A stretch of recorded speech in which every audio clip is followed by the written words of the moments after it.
Engagers, this is Professor Game, where we interview successful practitioners of games, gamification, and game thinking who bring us the best of their experiences to get ideas, insights, and inspiration to help us in the process of using games and gamification in our daily lives, for example, to learn what we are teaching. And I am Rob Alvarez. I work at Ironhack, teach at IE Business School University, and so much more, and host this podcast.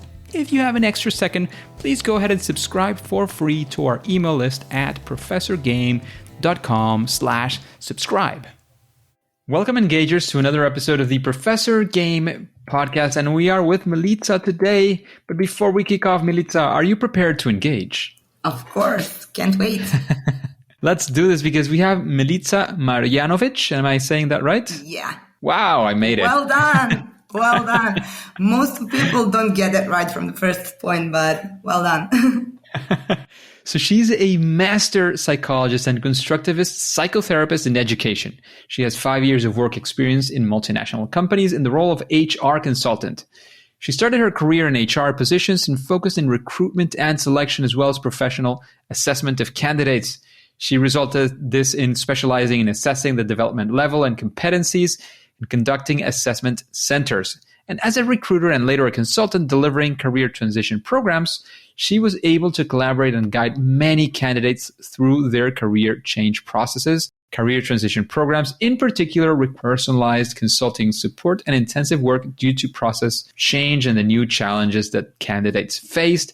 And you might be asking yourself, does she do games-based learning, experiential learning, Lego serious play, constructive methodologies, advisory work? Yes to all of the above. So Milica, is there anything that we are missing that you want to make sure that we put into that intro? No, that's even more than you should say. I think with this audience, the biggest part of our focus will be my game-based learning experience, and super excited to share that with you. Absolutely. So Milica, what would you say a typical, regular, normal day with you looks like, if that even exists? Actually, thank you for adding this at the end. It's not a typical day. As an HR consultant in people development, I actually do a lot of different things, and my job has a lot of aspects. So I do a lot of game-based learning stuff. So I'm expert in our company for creating and delivering game-based solutions, but I still also work on other people development projects since we are a small HR consultancy firm. So I still do training delivery, and I still do those career transition projects that you mentioned in the beginning. But as I said, my days are mostly busy with creating game-based solutions. And lately, or in this past couple of weeks, we started creating the first Serbian leadership game. And that's how my days have been busy lately. So now I'm finding educational materials, so top quality content that we want to put in the lessons of our game. Then we're creating different practical elements, so different challenges within the game that will allow our players to practice those skills, let's say delegation or giving feedback. And of course, we are tying it all up into the storyline that is actually quite rooted into the Serbian folklore. So we are having a team of people with their leader, who is actually being played by the player of the game. And they're going on a mission to find and kill a vampire that is haunting a small town in the eastern Serbia. Wow. So interesting. So that's been something that I've been busy with, researching a lot about vampires. That wasn't actually my topic of interest, but I think it's going to be really, really fun and different from everything people have seen in leadership training. And I'm pretty excited to see how it ends up looking. And we were discussing before we started recording why, the vampire is so important for you in Serbia. Can you give us a very quick background on that one? Yeah, a short background. I don't know if your listeners know, but the word vampire actually origins from Serbian language. that in all the languages in the world, you have the root of the word vampire from Serbian. And it's been mentioned that there were some real vampires here in Serbia in the 17th century. There is also a record in Vienna from that period, from the monarchy period in Vienna, because part of Serbia was there. They have a written record from people coming to Serbia to search vampires and talk to people who were talking that there are vampires haunting their villages. So that's why this story is important to our folklore. Wow. And it's a worldwide known story. So it's going to be interesting for everybody. And it has that connection with our people. So there you go. If you're ever using vampires as a theme, you can always go back to, looking at what Milica is doing. You can be looking into Serbian culture for sure. Very, very interesting stuff. For those of you who enjoy, vampires, I was also commenting that I did some college or university work on literature and vampires and movies back in the day. So, Milica, can you tell us, a story? Because, we've been discussing the story of vampires. I don't know if it has to do with vampires or not, but we would like to know the story of one of those times when, you hit one of those fail moments or those first attempts in learning, which of course are, they tend to be a keystone to future success as well. So we want to, sort of be there in that story with you, see what you learned from that, and of course, how you managed to escape that moment and, turn it around. Well, the story I thought of mentioning was not actually connected to vampires, but now when you try to put it like this, maybe I can be start. Anything else. Can be anything else. Well, I thought of actually saying a story of one not so pleasant experience that I had with delivering a game-based solution. This is different than the games that we were first talking about. So this is a live game-based solution, Lego Serious Play workshops. That's something that I also do. And we were supposed to deliver a workshop to a group of salespeople from our client's company. And the goal of the workshop was to actually improve their approach to clients and to increase their sales. And we created a workshop that was following all the steps of Lego Serious Play methodology. We did everything we thought was perfect. And we started the workshop. In the beginning, everything looked great. But as the day progressed and as we kept going deeper and deeper into the topic, exploring the beliefs of people in the room and the knowledge that they have. And as the challenges of the play became more complex, we saw the anxiety in the room rising. We actually ended up having, by the end of the workshop, the atmosphere in the room was borderline hostile. So we had participants refusing to play, walking in and out of the room, and we barely made them to finish the workshop until the end to have the closing words. So when they... Ouch. Yeah, it was painful, I have to tell you. Me and my colleague actually co-facilitated the workshop, and we were devastated. We were so disappointed. I think for 5 minutes we just stared into each other, like barely being able to speak. But then after 3 breaths, we came back and we actually started dissecting the workshop step by step to see what went wrong. And then we actually figured out that the game became too complex for the player. So we actually didn't do the player research as well, that well. And we did the workshop that we made the play too complex for them to comprehend and to have some benefits from it. So we ended up actually changing our workshop, making it less complex, but still keeping the goal of the workshop at the end. And we also did the part of the discovery and the onboarding phases of the game. so we improved the introduction of the workshop. So we managed the expectations of participants much better. So we were able to bring them faster into the state of flow and to secure that they stay in that state because they knew better what's coming. And actually the thing that it was coming was less complex. So actually the workshop became a lot better. And we have the same effects, so the same output of the workshop that we wanted, but with much better play process and actually even better results because the people were not that frustrated and out of the flow state that they actually were in the first workshop. That sounds fantastic. Is there any sort of small example of a thing that you say, oh, this thing we changed, it was too complex, and you sort of toned it down? Is there one thing that you can mention that could be in that direction? Yeah, actually there is. So the Lego Serious Play methodology has 1 4-step core process and 7 different application techniques, or let's call them challenges in the play.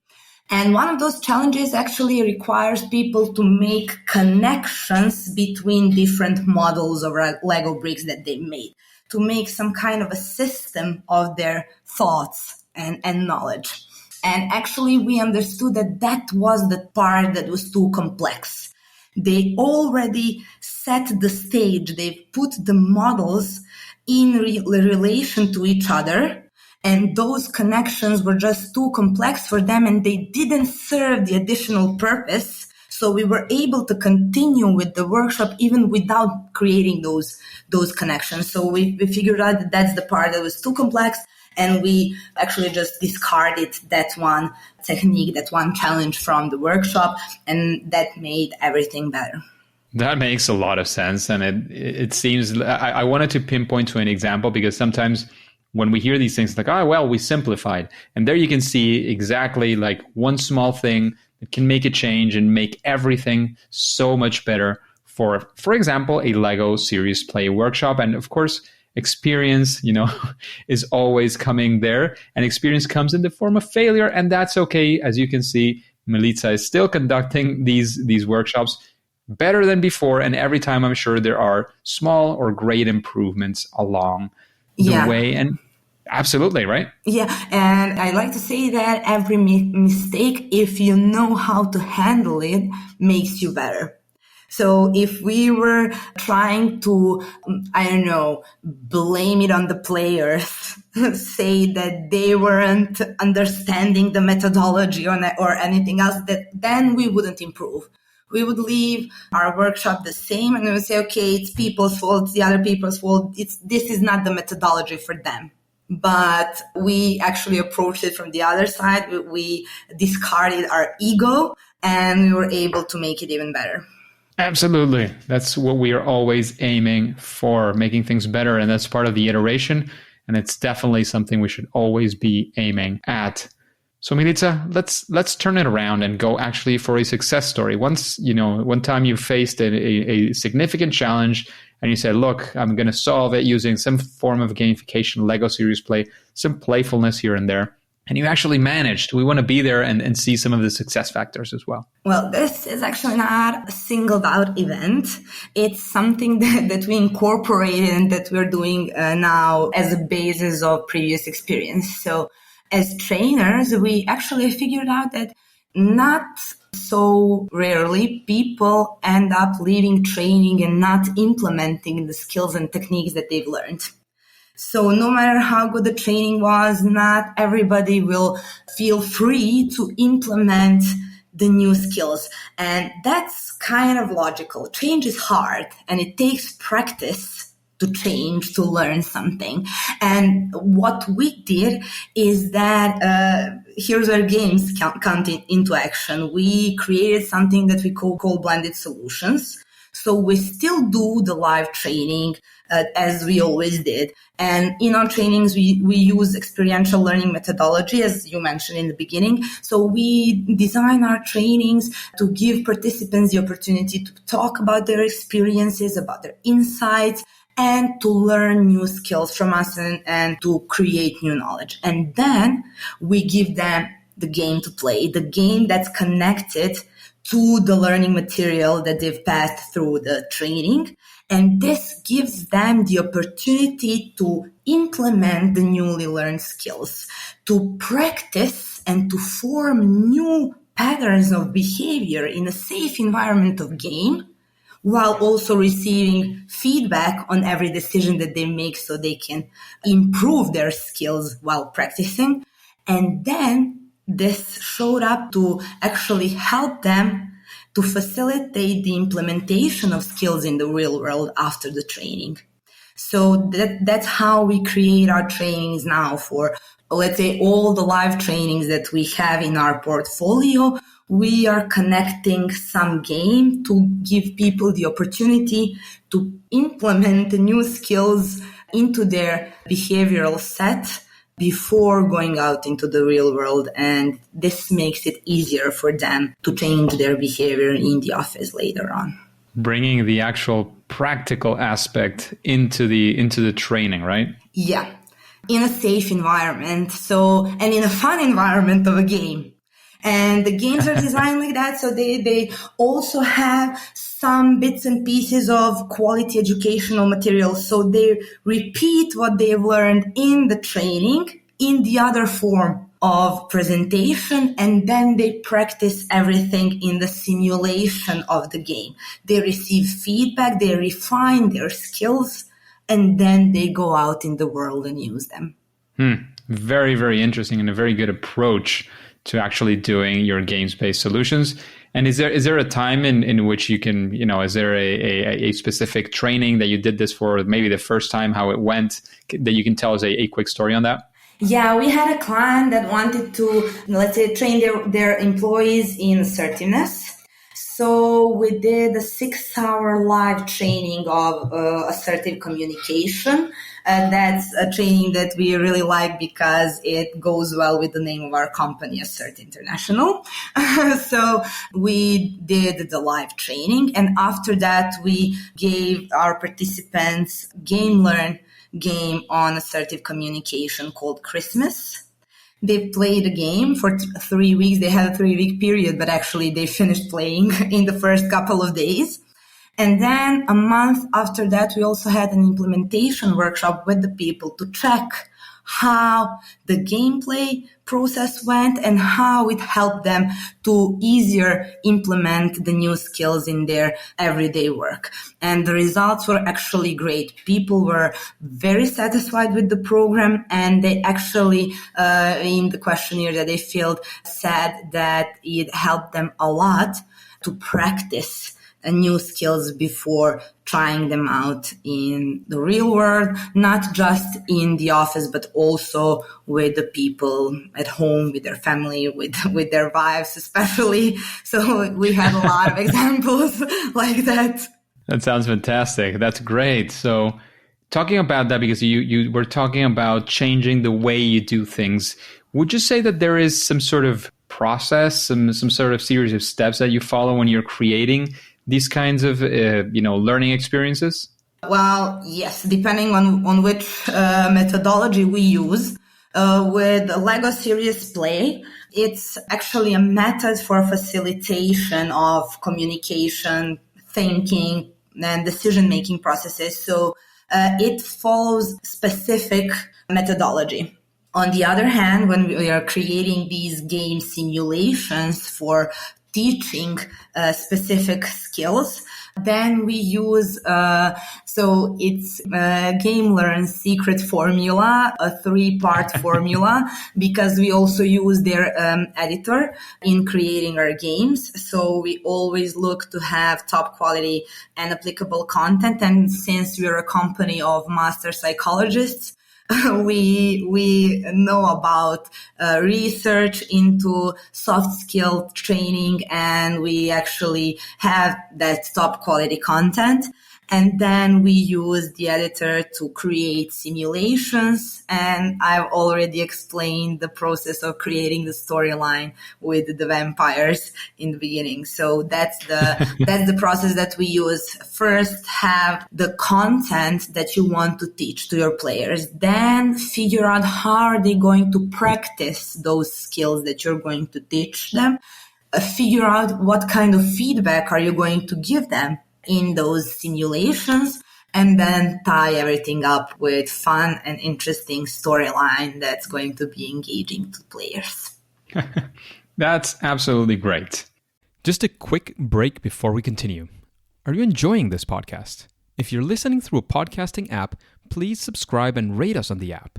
This will be of great help to reach more engagers so we can change the world together through gamification.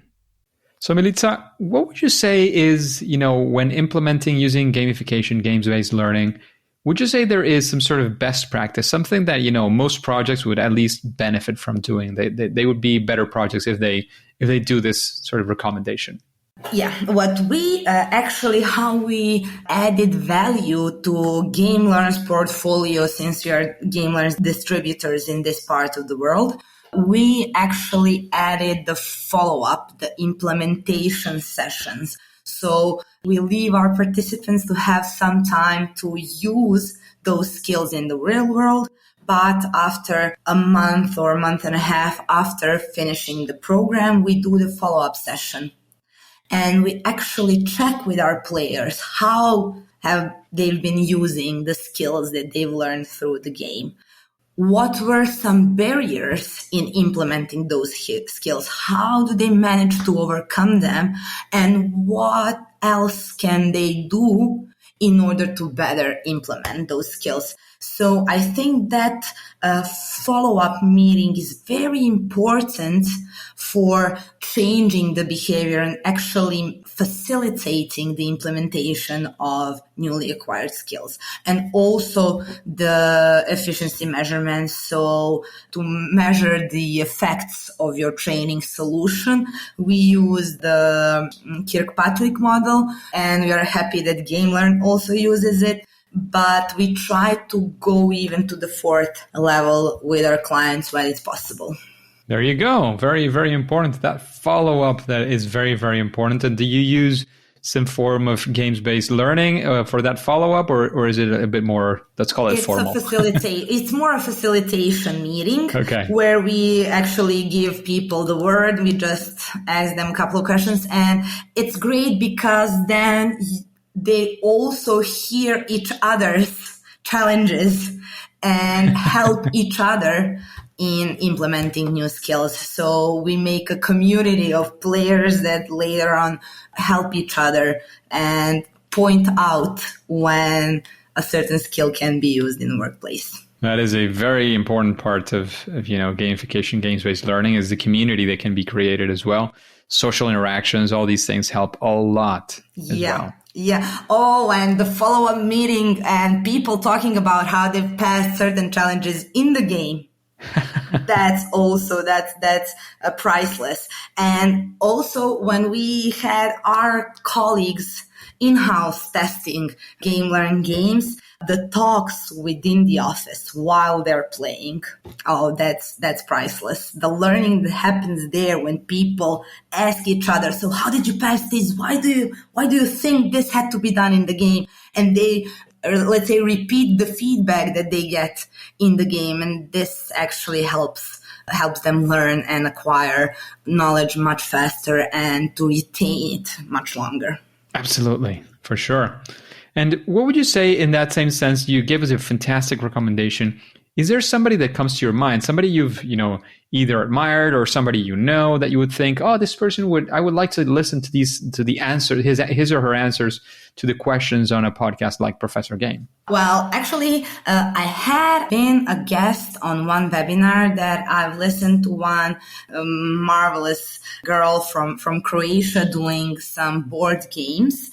But I also stumbled upon, while doing a research on game-based learning, I also stumbled upon one very, very interesting company creating game-based learning solutions. And since I already heard this person, I would really love to hear the founder of that company. I think his name is Mohammed Rida. People also know him by the name Mo Ash, and his solutions really seem very, very interesting. The company's name is The Catalyst.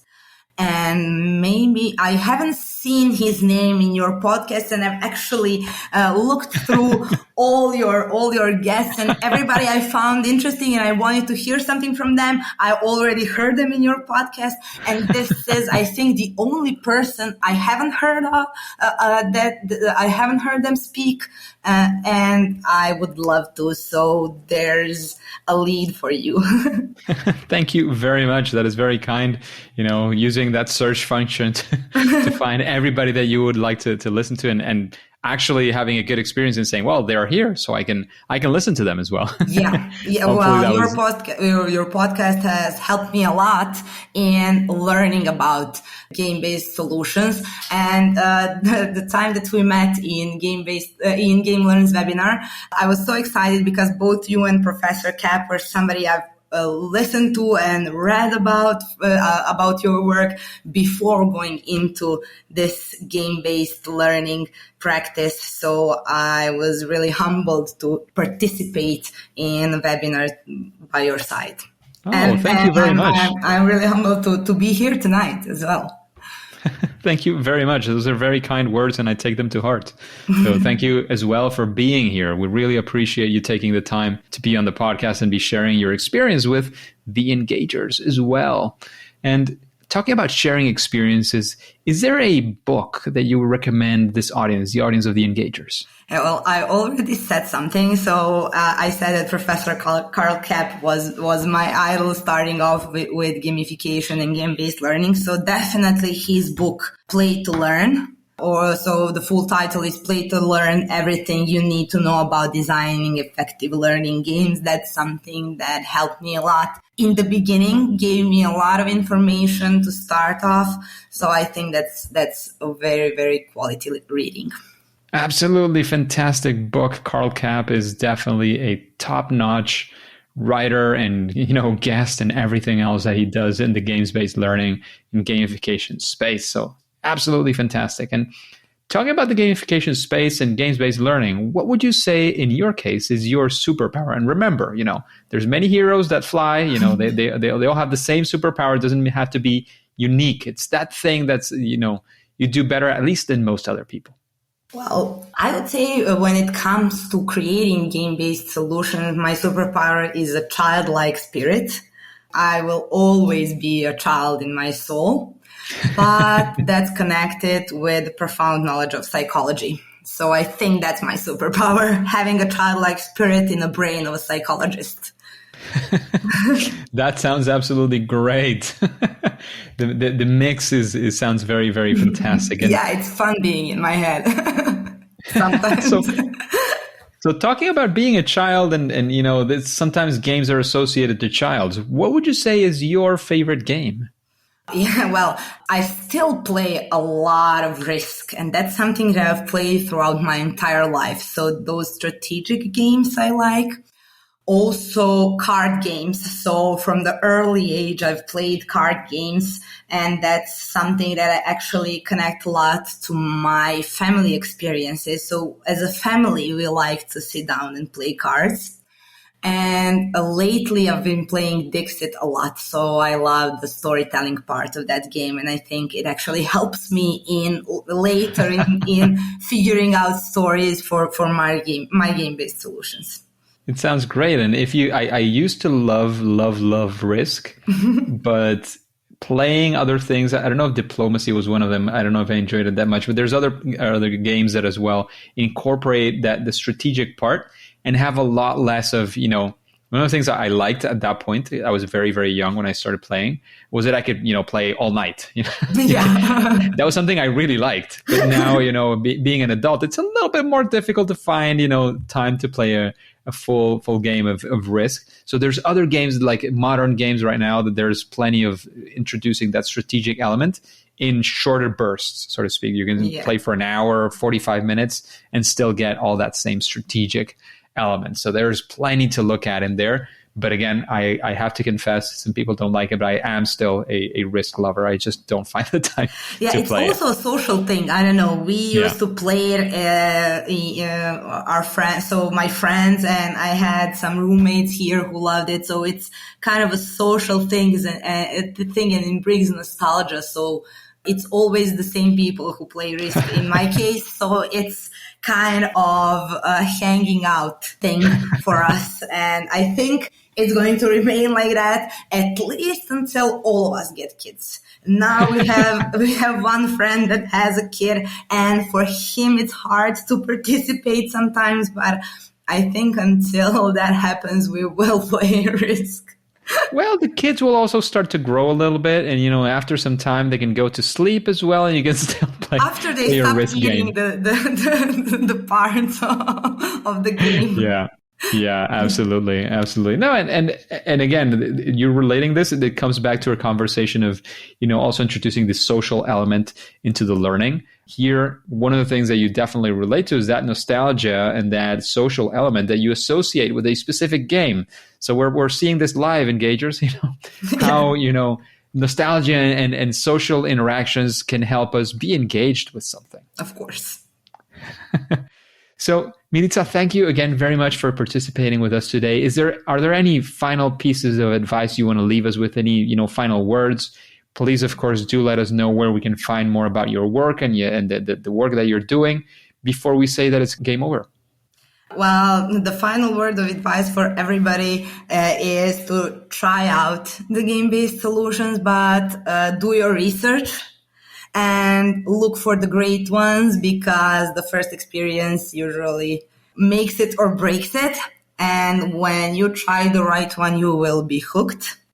And I think that's it from me. Of course, you can find me on LinkedIn. Feel free to connect. I will love to share my experience. So whatever questions you might have, just drop them on my LinkedIn account and I will make sure to answer to them.